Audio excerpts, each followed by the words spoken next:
My name is Derek Peterson. I'm happy to be joined this week by a tired, probably worked out, worn out Brady Oltmans. Brady, hello, how are you? I'm doing well. The biggest casualty of the week so far is I did not have time to go work out last night. But if that's my only real time constraint regret, I'm doing all right. How are you?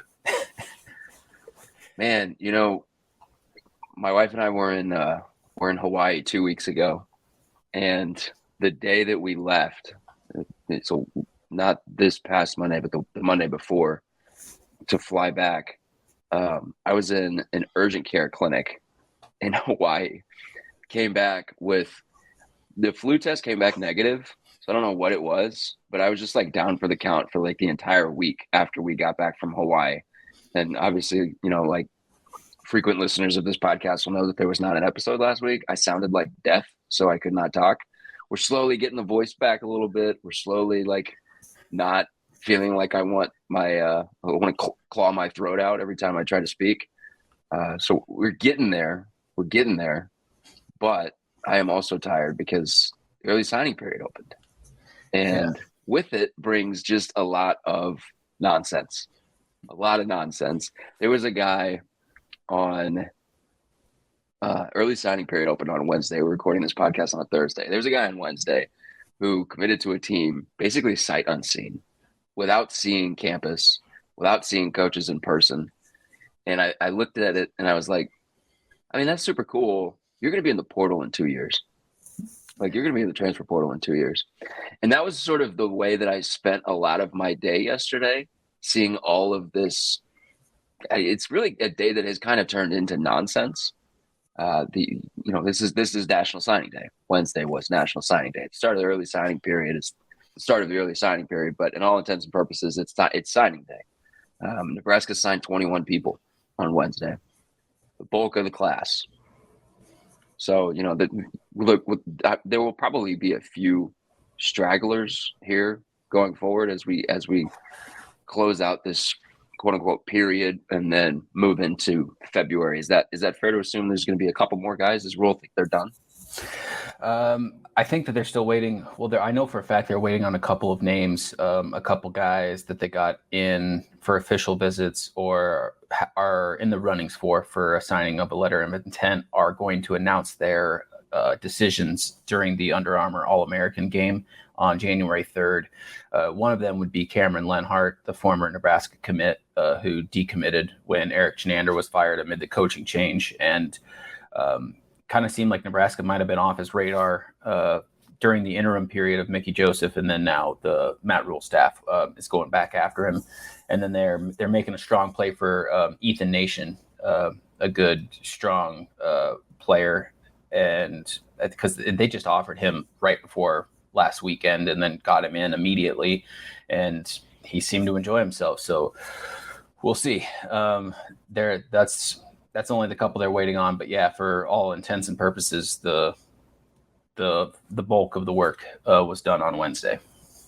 There's a rush to get these guys signed, and there's a rush for some of these guys to sign, get these classes filled up early, and we'll see what happens with so many coaching changes around college football now.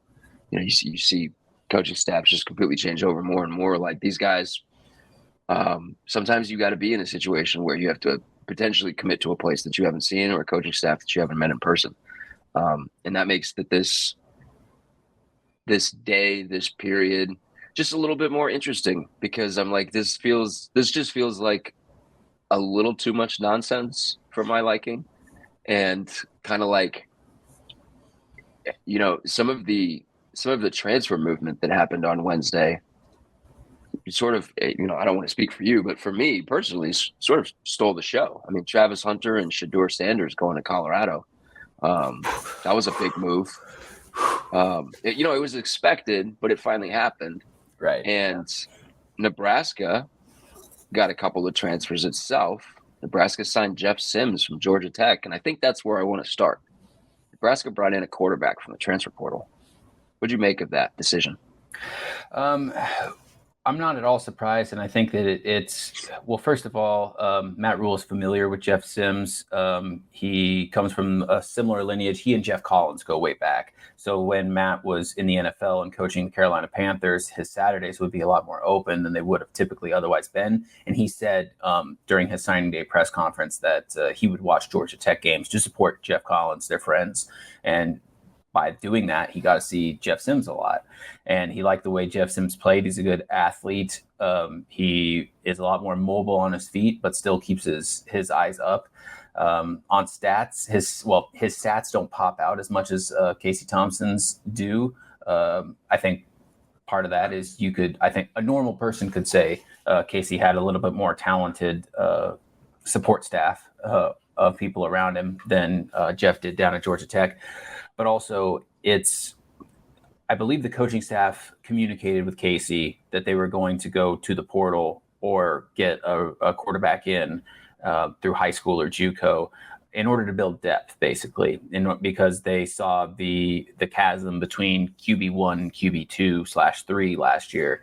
And in order to compete in Division I football, you can't have that chasm. It's got to be a little bit more of a bridge, and there can't be that significant drop off. And Casey seemed receptive of that. He is working out in Oklahoma City. Last thing I knew, working out that shoulder because he is having to undergo shoulder surgery in the off season here to get ready. So it's interesting, and I think they're still interested in Malik Hornsby, the former Arkansas quarterback, to maybe get two portal quarterbacks in, but it's definitely not as much of a need now that they have Jeff Sims. But it was communicated all around, and both to Casey, the coaching staff, and to Sims that this is a move not of you're our number one starter right away. This is we want to get you in if you can redshirt, because he does have a redshirt year. Great, but buy into the process long term because they just want to build depth first and foremost and make it a competitive position. We've seen a bunch of first year coaches both last year and then, even more so this cycle, who have gone into their first, like what we call week zero, like week zero, even though it's not really the first, even though it's the first week. Should we call like the recruiting class for a coach that takes over a new job in December, like that immediate first recruiting class? Should we call that like year zero on the recruiting trail? Whatever we want to call it. We've seen a bunch of coaches go with this, and they will lean heavy on the transfer portal as opposed to bringing in a bunch of high school kids to sort of plug gaps, to sort of fill out depth, to sort of assess areas that they feel that they're a little bit too exposed on their depth chart, on the too deep, whatever.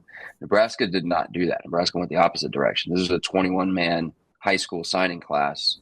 They have 6 transfers, but, like contextually, like that's a small transfer class.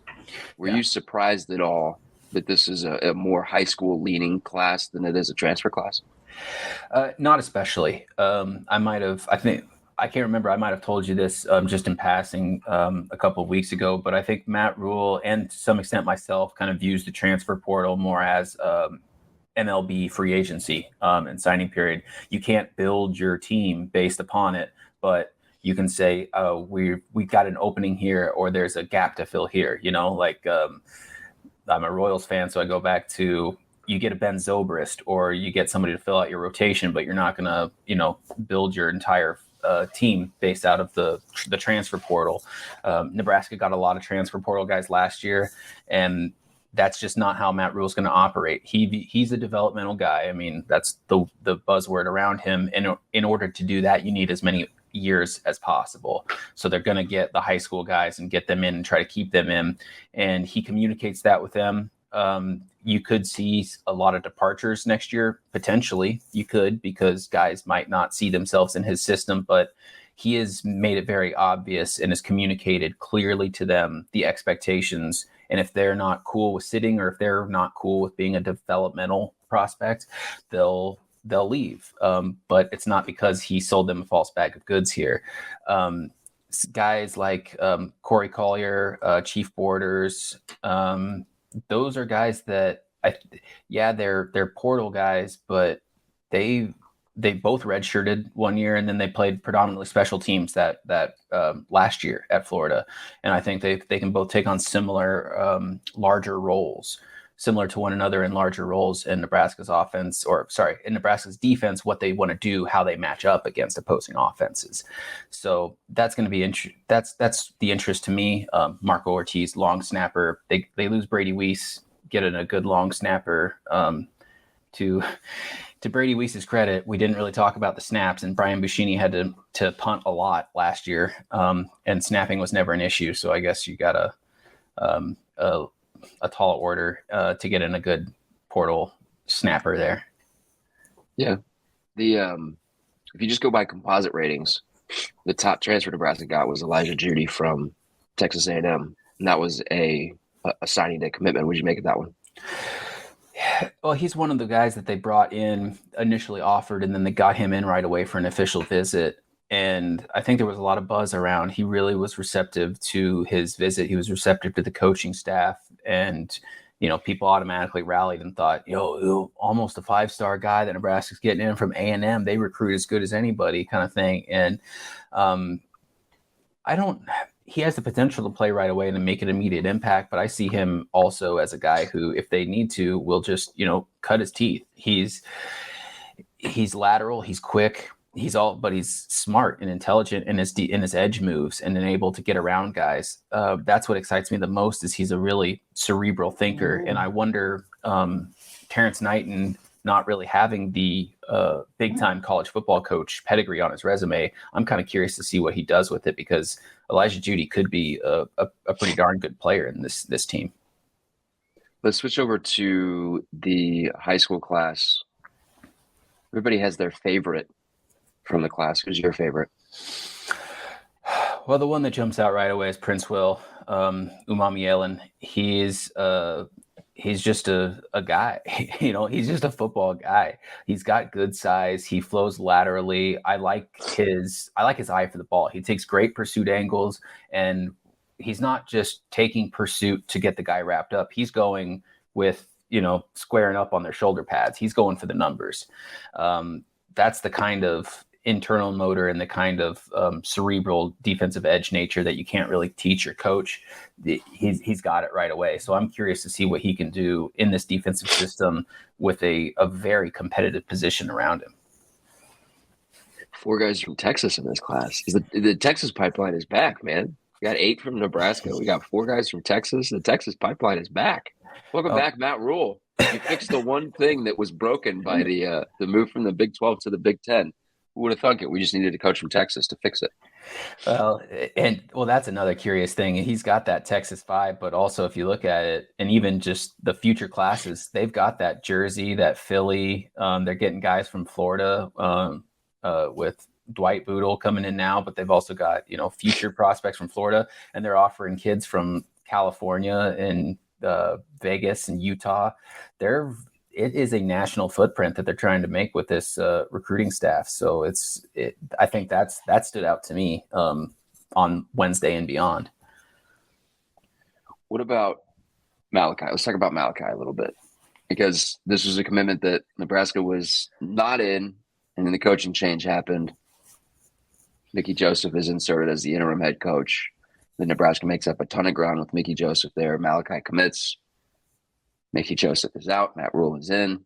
Malachi backs off that commitment. Colorado made a really late push here. A bunch of people made a late push. Like, this was a national prospect. Everybody wanted this kid. Nebraska's able to hold on. Were you at all surprised by, I guess, the closing speed with which Matt Rule made Malachi feel comfortable about the direction of this program? But not only that, but just like his staff, because this was not a staff that Malachi was prepared to deal with in Nebraska. And for a time, he was completely turned off by Nebraska. So were you surprised by the quickness with which they were able to sort of get in here, build that relationship, and get this thing wrapped up? To some extent, I am. I think the way Matt Rule approaches recruiting and approaches he approaches recruiting the same way he approaches life, which is just to build those fundamental relationships and talk to you on a more granular level.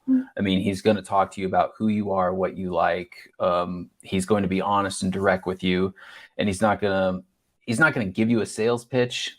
He obviously does have a pitch. I mean, you listen to him talk, and he's a very good public speaker, and he's good at selling Nebraska. But at no point do you think he's disingenuous about it. I mean, I completely believe everything that he's saying and his earnestness in saying it.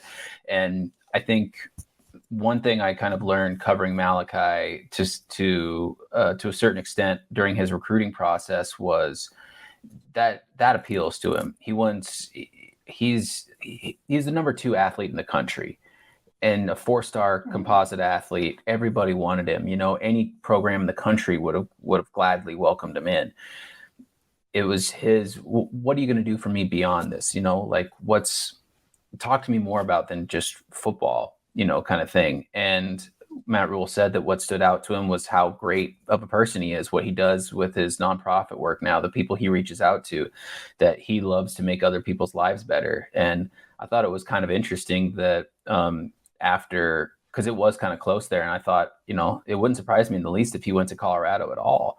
And when he came back from Colorado, I think it was David Hall from Bell West was in playing ping pong, and then they talked, and then Malachi came over to the stadium after his visit to Colorado to play ping pong with Matt Rule.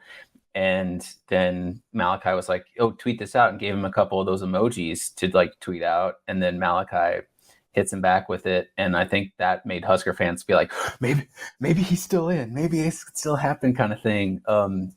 That's a cool relationship. And that's a cool, humanistic thing beyond football. That stood out to me about that. So, he's a good athlete. They want to start him out at receiver and see kind of where he gets at in college development, weight program, nutrition, all of that stuff. So he could be all over the field, but they're excited to have him. The other sort of the big piece of both the signing day press conference and then the class that stood out to me, I want to get your thoughts on, was they get 4 offensive linemen in the group. All 4 of them are from the state of Nebraska. At his press conference, Matt Rule sort of pushed back on the narrative that the offensive line was a dumpster fire, that Donovan Raiola shouldn't have kept the job. Seems to like Raiola. He liked I was reading your recap from him. You've got a little note in there that he liked the player response to Raiola, which is always a big thing. I guess when you look at this offensive line haul for the 2023 class, it sort of gives the impression to me that it is definitely more of a developmental group, as opposed to looking at a group that you're going to say, well, this guy's going to walk in right away and push for immediate starting role. Do you agree with that? And I guess, if that is the case, then you sort of view this offensive line coach as a guy that has some pretty good pieces already. Do you get that? Do you get the sense that that's the way that Rule thinks about this offensive line? Well, I think he does. I think he sees this as more of, they got the guys in right now and don't expect Brock Knutson or Gunnar to play right away. These are guys that they're going to get in that they think very highly of, that can develop and grow into that role. But I tend to agree with him that I think that there are bigger factors at play than just the offensive line was bad. I think that that's kind of a cop out and an easy thing, because it was a new offensive staff for a lot of ways. They wholesale shifted and changed things ahead of Frost's final year, what turned out to be his final year. And I am still of the persuasion that it was meant to move Nebraska forward and to kind of adapt with things. But at the very same time, those moves were made for Scott Frost in attempts to save his job. And what became very evident in week 3, or I guess week 2, because of the week 0 game, is that didn't work. And then they were not going to waste another week on Scott Frost. And then what happens? You basically have, a lame duck coaching staff go through an entire year. And and Mickey Joseph in the interim focused on junior college offensive linemen because they wanted guys. And he kept saying, we need to recruit better. We need to do this. And he wanted guys that could play right away. He wanted to focus on guys that could get in the trenches right away and make an immediate impact. I think that Matt Rule sees what he has now on offensive line and thinks that they're going to build them up. They have the guys that they have the guys right now that can be good enough. They're going to definitely coach them up and push them, because that is one thing that Matt Rule does. He pushes everything. He's an aggressive guy. He likes to push his coaching staff, and they like to push their players in practice and get the best out of them, because that's how you develop guys. And I think that that's what you're seeing out of this group. It is a long-term vision, but there's also some overlap there with Raiola. And I think even just talking about, like, they come from the similar philosophy of offensive line play, and Matt Rule does have history as an offensive lineman and is well versed in that arena. So that was interesting to me to hear that. But then he's also a very personable guy and believes in players and cares about what they think. And for players to stand up and say something in support stood out to him. And then also the fact that Raiola just kept coming to work, kept recruiting, kept doing things like he was just like, there was no threat to his job whatsoever during the coaching change. And I think that kind of stands out a little bit now in 2022 as an oddity, and I think worked for him in the long run. Man, what would happen if you're an assistant coach on a staff, your head coach gets fired, a new coach gets named? What would happen if, like, you were just like, I'm not going back to the office. I'm just going to stay on the road. I'm going to stay recruiting, but I'm going to be on the road and I'm not coming back to the office. And you can't find me and you can't get a hold of me because I'm recruiting for you, but you just can't get a hold of me. Like, what would happen in that scenario? Like, would the coach just be like, I mean, I guess we got to keep this guy. We can't get him on the phone to fire him. We can't get him on the phone to tell him he's not coming back, and he's not coming back. So I guess he's just on our staff now in perpetuity. I mean, isn't that kind of what happened with Brian Harsin this time last year? He went down to Mexico and they couldn't get a hold of him, but he's the coach that went out for a pack of smokes and never came back, you know? I feel like if you're an assistant coach to take that route, it might be fruitful. I feel like that'd be one of those, like, all or nothing. It's going to work for you, or it's going to end very poorly for you. Now, look, I don't want to make it seem like Nebraska went out and they're like, we don't need anything on the offensive line with immediacy, because they did take a swing at, one of the top offensive linemen in the transfer portal. Right. They missed on that guy. He went to Oregon. We'll see what happens after spring ball. There'll be another window that opens up in the transfer portal, and probably a handful of players will jump in, and we'll see. But at that point, you've got a better understanding and a better picture of what you have on the offensive line, because you were just able to go through spring ball. So we'll see what happens there.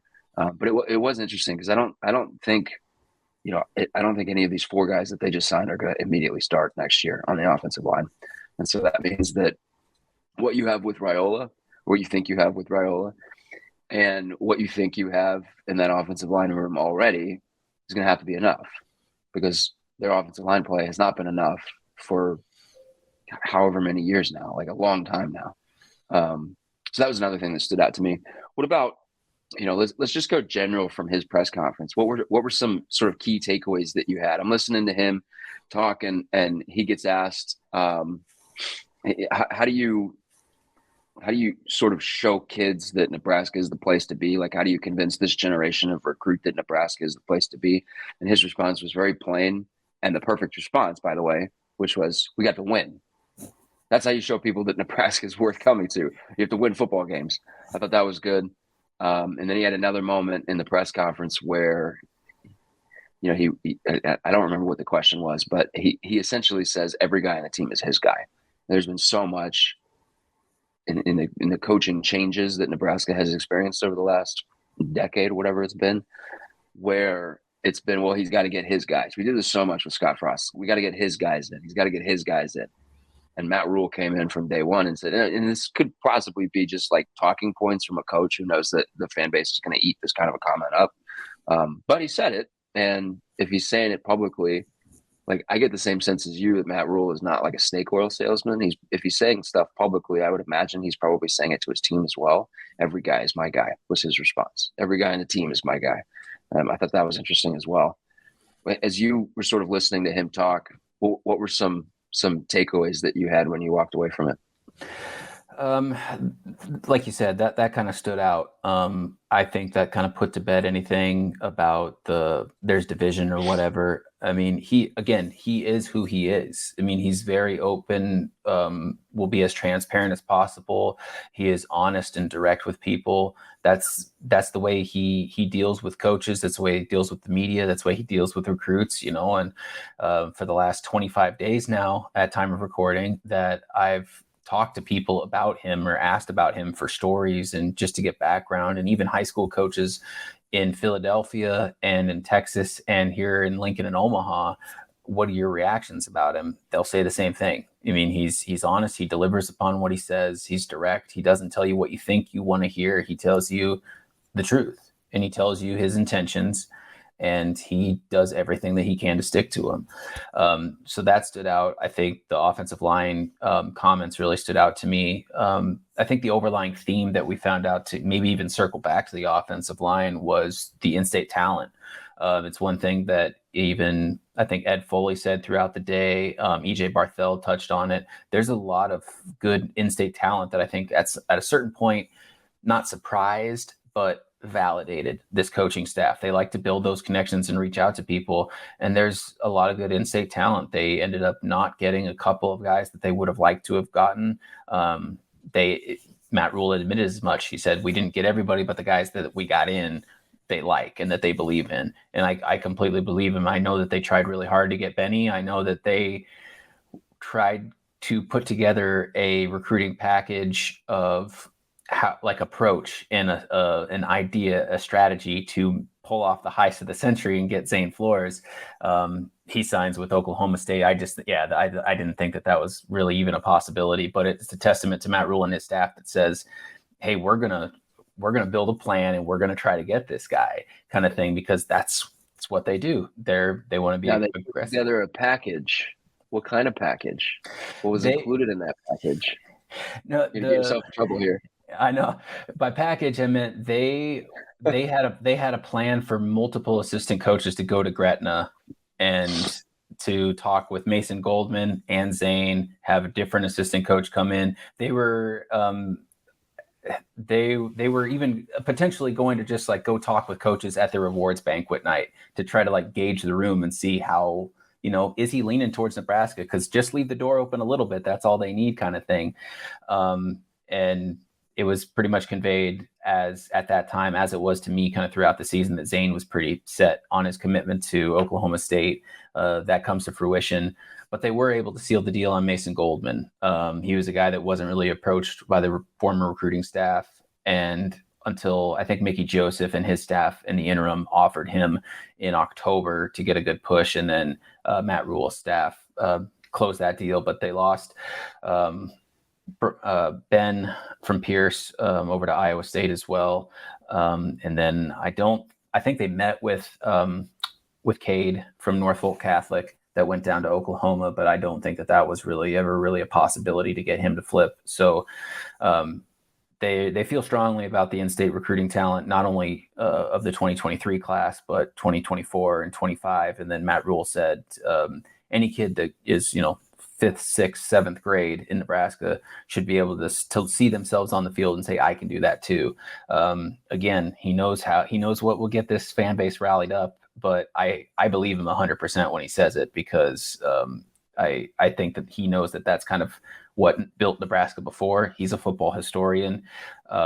So he wants to bring that back, and hopefully the national prominence comes with it. Yeah, we'll see. It's kind of one of those things where, you're talking about the way that Matt Rule is viewing in-state recruiting right now, and I'm thinking about Scott Frost and the way that he talked about in-state recruiting early in his tenure, and just thinking about how some of these situations where Nebraska was fighting hard at the end of this cycle to close on kids, and couldn't ultimately get it done, had a lot to do with sort of not laying enough groundwork early on. Yeah. And it'll just be interesting to see how this evolves. I think that's the This is the biggest time of year for a head coach. Like, this is the most important time of year for a head coach, particularly in this day and age of college football. And I mean, I'm feel free to disagree with me. But it'll just be curious to see, like, I think Nebraska's class is 28th in the composite rankings on 247. If you want to win a Big Ten championship, particularly when USC and UCLA get to the Big Ten, that's not enough. It's not going to be enough. It's not going to be enough to be 28th in your composite ranking. Now, you can develop kids and put kids into the NFL draft, but you're going to have to win some major battles. You're going to have to win a lot more battles, like the one that they won with Malachi Coleman. Those kids cannot leave. And you're going to have to win some of these things that Nebraska just like wasn't in and fought really hard at the end to try to get into. You're going to have to be in those battles going forward. And that's, I think that's the thing that I'll just be most interested to see how things go with Matt Rule is how does this piece of it, how does it grow? 28th is a good starting point. Now, how do you grow from there? How do you build from there? And how do you keep stacking better classes on better classes on better classes to get to where you ultimately want to go? Because I don't think you're going to be winning Big Ten championships if you're stacking, top 30 classes. It's probably got to be top 15, top 20. Yeah, and I mean, he is a developmental guy. He likes to develop players. I think all of his coaches have that similar idea, and part of that the glory in that is like the Eric Fields type guy, where they are under the radar recruits, maybe catch a 3-star, like Bryce Turner at the end, who just are guys that they can bring in and are develop and are under the radar, but inherent with that is kind of the antithesis of getting big star recruits. They were able to get that, but to his point about winning, you win, you prove that the formula can work. That's a good buy-in for kids. And I think that makes inroads with kind of gaining where they are, on recruiting. Show kids, because it is like give me proof of concept. Show me, I can believe your message, but show me it works. And, that they need to see that. Also, is Matt Rule he said it on the signing show on Huskers, the radio network, and then said it again, kind of the we're going to do everything the right way. Because I've seen some, with NIL or with tampering and other college coaches do it. And this comes days after Jeff Traylor said the same thing, like, and calling out and like tagging in a tweet and like, we need to solve this, need to do this. Again, I don't think he's disingenuous when he says that. I think that there is like a little bit of, backdoor politics in college football, faint shock face. Can you believe it? Kind of thing. But like, I don't know about you, man, but name names. Otherwise, this thing's not going to end. Like, I know you don't want to be that guy that narcs on a fellow coach, but like, if you want to put an end to this, call it out and like point to it as evidence. Crying out loud, we want to act like this is the end all be all of college football, but we're not just like SMU didn't just put a gold Trans Am on a recruiting, send out with both Eric Dickerson and Eric or Craig James, like, this has been how it's been. But if you really want it to stop, put your foot down. Am I wrong in this? Are you? No, I don't think you're wrong. I see. So we both saw, obviously, I'm assuming we both saw Pat Narduzzi come out and say that Drake May got offered $5 million to leave North Carolina. Right. Yeah. He's like, I know who did it, but I'm not naming names. My initial reaction to that was I didn't care as much about, because there's the quote at the end where Narduzzi essentially said, this is a sad, sad deal. The kids are getting this money, and people got super upset about that. I didn't necessarily care about that, because we know that that's how Narduzzi and a lot of other coaches, by the way, feel about name, image, and like this. It doesn't surprise me anymore. Dabo Sweeney said he would retire if players start getting paid. Like, that's just the way some of these coaches think. The thing that was more interesting to me is I know who did it. I'm not naming names, though. Yeah. Why? Why are you not naming names? Because you and I, your initial reaction is, if you want this to stop, start naming names. That's my initial thought as well. That's, I would assume, like most people's thinking on this. Well, if you want it to stop, start naming names and then it'll stop. So I would assume that coaches also know if we start naming names, then it probably doesn't get done with the frequency that it's allegedly getting done now. So then why aren't you naming the names? Are you afraid that somebody else will start dropping your name? Yeah. Why aren't you naming names? Because you don't want it to stop? Or because you're lying? And I think he's lying about the number. I don't think that's real. I don't think the number's real. I think we just got a lot of coaches that have sour grapes and are blowing things out of proportion. I don't think that's real. If you offered Drake May $5 million, Drake May would play at freaking South Florida. Like Drake May would play at some dumpster school for $5 million. Are you kidding me? He's not staying at North Carolina if he gets multiple offers for $5 million. Are you kidding me? He's a college kid. Well, Like, come on. Like Jake, Jake Dickert from Washington State. That's like, can you believe that they're trying to poach guys? And it's like, really, Jake? Tell me where you got your quarterback, bud. Yeah, exactly. Like why? All fairness to Eric Morris, who ran a pretty good offense at Incarnate Word, but Eric Morris gets the offensive coordinator job at Washington State, and then the quarterback at Washington State gets pushed out the door for another quarterback that just came from Incarnate Word. So, like, I just think that every single coach is doing this, or it's one of those things where, like, anytime somebody gets super upset about something that's allegedly happening, like, we have to stop this. It's like an admission of guilt, basically. There's like that theory. I think every coach is doing what they're alleging other coaches are doing. And that's why they're not naming names, because they know that eventually it's going to come right back around to them. And I also think that there's just so much exaggeration going on. Like, I don't believe that number at all. $5 million for Drake May, I think that's baloney. I don't believe that number at all. Yeah, well, or it's like the little scuff up that happened like in April with Saban and Jimbo, where like I think maybe in Saban's comments, he might have been taking a stab at Jimbo, but not nearly as much as he was addressing the room. He was telling the Alabama boosters or whoever that, like, we need to get our act together because this is a real thing. You can fight it and think however you want philosophically about name, image, and likeness, but the train's going to leave the station. And if you want to continue, the dynasty that Alabama football is, you better be on that train. Otherwise, it's going to take you a while to catch up.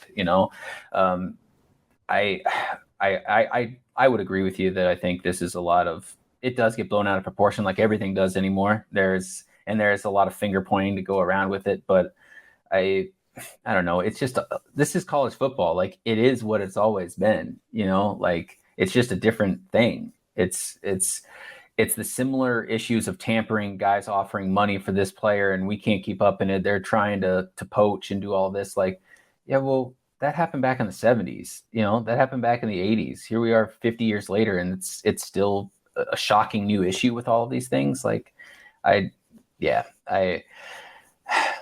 but it would be scandalous if they name names, though, right? It would be. Yeah, because it would just blow up into this whole, because everyone does it. And it's kind of similar to, like, Ryan Day got asked at his signing day press conference about, like, committed players being recruited by other teams. And he's sort of like, I didn't watch the press conference. I just saw the tweets from what he said. And the tone of the quotes that I read gave off the impression that he was whining about his players getting poached by other schools because that didn't used to happen. And I'm like, you're at Ohio State because of Urban Meyer. And Urban Meyer was brought to Ohio State almost exclusively to do the thing that you're now whining about. Yeah. We wouldn't have the recruiting environment in the Big Ten that we currently have if not for Urban Meyer. So, like, maybe you should not be the one lamenting committed players being recruited by other teams, Ryan Day. But it's sort of the same thing because, it's just the NCAA has no spine and no real, like, enforcement power in anything. And so if coaches want something specific to stop, they have to kind of be the ones that stop it. And so, like, if you're a head coach and you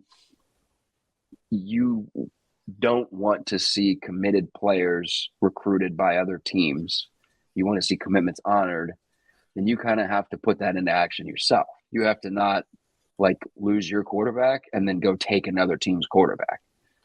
And if you want this NIL situation to sort of stop bleeding into recruiting, then you kind of have to be the change agent yourself. And you need enough coaches that are going to do that. And I just think that everyone is doing it. So I don't think anything's going to happen, which is the real like pessimistic view on my point. But like, you know, it benefits too many people for them to be like, yeah, I mean, we're getting this guy, so I can be annoyed and I can express fake outrage at my bully pulpit, but then I'm not actually going to name anybody, so nothing actually changes. Yeah, and I'm glad you brought that up, because one thing Matt Rule's coaching staff is, I don't want to say shameless at doing, but one thing that they will do is just they don't care if a kid's committed elsewhere.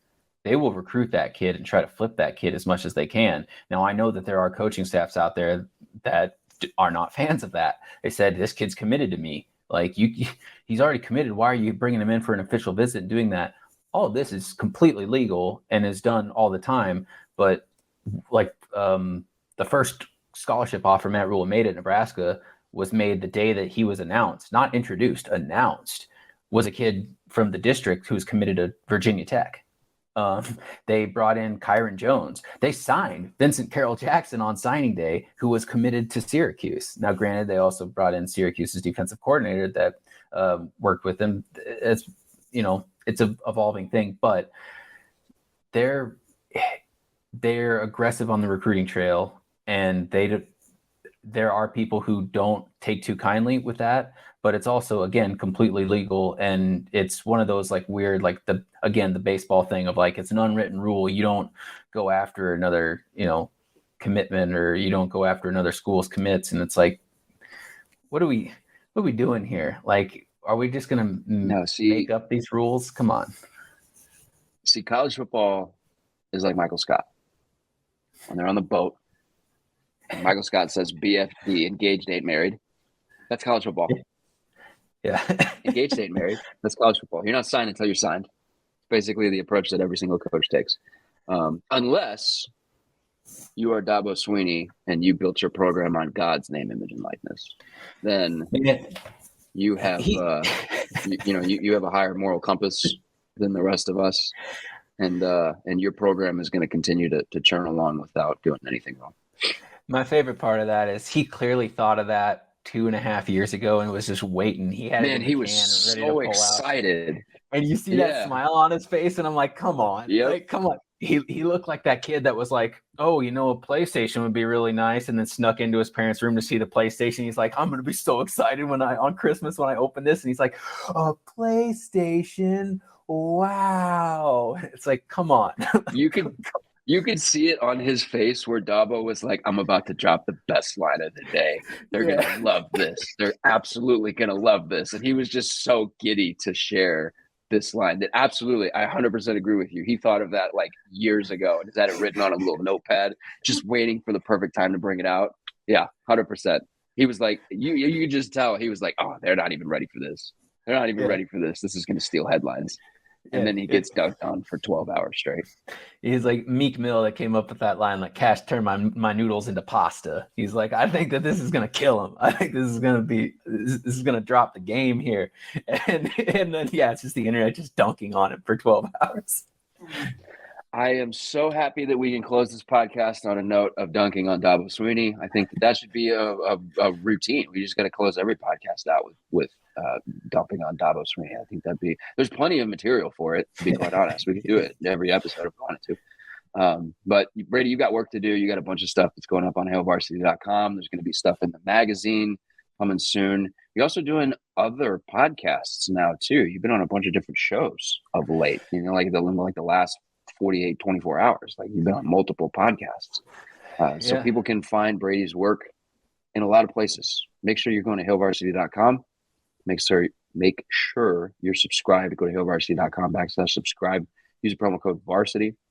Make sure you get everything taken care of right before the holidays. It's good. It's a good Christmas gift. if you're still like looking for a Christmas gift, it's Thursday when we're recording this. Hopefully you're listening to this on the 23rd. If you still need a Christmas gift, Varsity, guys, it's a perfect gift for the Husker fan in your life. Brady, thank you for coming on the podcast. It was good to catch up with you, man. Yeah, always a good time, man. Appreciate it. Shouts to Brady for coming on this episode this week. Shouts to you guys for listening every week. Shouts to Cam for producing this episode, and we will be back next week, assuming there are no other flu bugs that trash my system for a week. Thanks, guys.